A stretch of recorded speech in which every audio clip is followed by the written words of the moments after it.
Nous présenter un livre qui est une somme qui fera date, qui s'appelle Anthony Fauci, Bill Gates et Big Pharma en français. À chaque page, on découvre des choses absolument incroyables. Il faut savoir que Bob Kennedy Jr., c'est un avocat. Ça fait 40 ans qu'il travaille sur ce livre. Il a documenté plein de choses, y compris dès le début de l'histoire du sida, sur les vaccins. Oui, le Covid n'est vevenu que voilà. et accomplir... Il y a la crise Covid qui est venue apporter, je dirais, la cerise sur le gâteau. C'est une jolie image, parce que là, c'est beaucoup plus grave que ça. Grave et terrible que ça.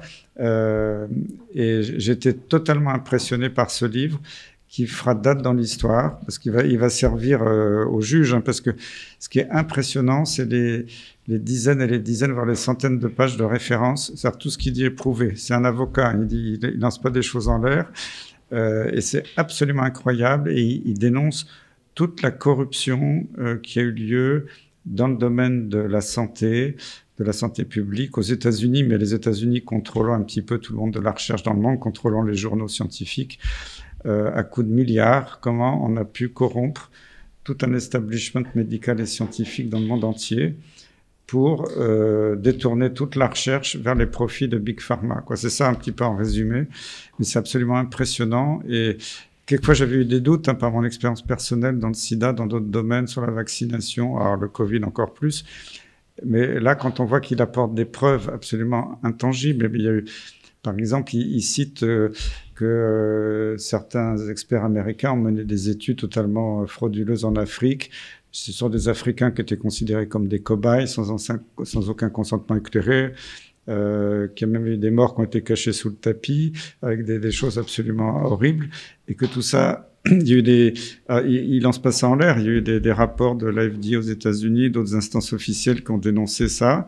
Vu que dans le monde entier, vu l'évidence que tous ces vaccins ne marchent pas parce qu'ils n'empêchent pas de faire la maladie, n'empêchent pas de faire les formes graves. Maintenant, dans tous les pays, les gens en réanimation qui font les formes graves, c'est beaucoup plus les vaccinés que les non-vaccinés. Donc attaquer les non-vaccinés, c'était dégueulasse. Quand Macron a dit ça, c'est une honte. Il faut que Macron démissionne immédiatement. Il a plus aucune raison d'être président de la République française quand il dit des choses comme ça qui sont basées sur rien. Et ça n'empêche pas de transmettre. Les Français, maintenant, ils le voient. Pendant les fêtes de Noël, c'était les vaccinés qui ont contaminé les autres, qui ont fait les formes les plus sévères. Ils l'ont tous vu dans leur famille. Et puis maintenant, Omicron est très bénin. Donc, faut arrêter ce délire. Et maintenant, je pense que beaucoup de responsables politiques dans beaucoup de pays du monde qui avaient été sous influence de Big Pharma, de lobbies internationaux, ils s'en rendent compte, ils commencent à avoir la trouille. Ils disent, si ça se trouve, moi je vais être au tribunal dans 6 mois. Et ils commencent à faire machine arrière. Regardez la plupart des pays d'Europe.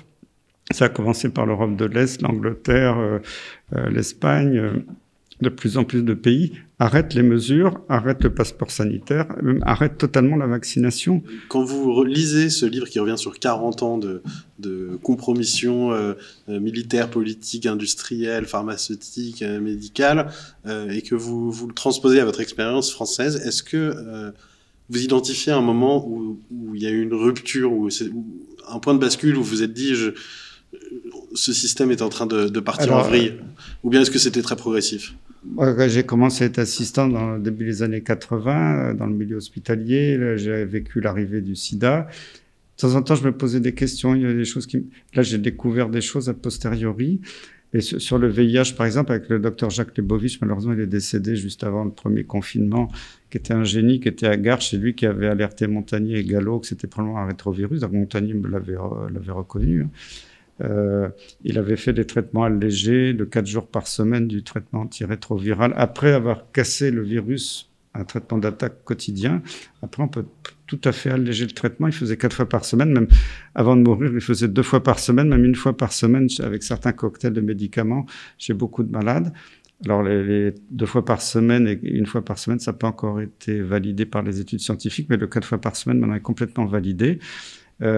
On était pionniers, on s'est fait insulter par tout l'establishment du sida en France, avant qu'ils finalement, à la NRS, ils acceptent, vu la pression des malades, de faire les études.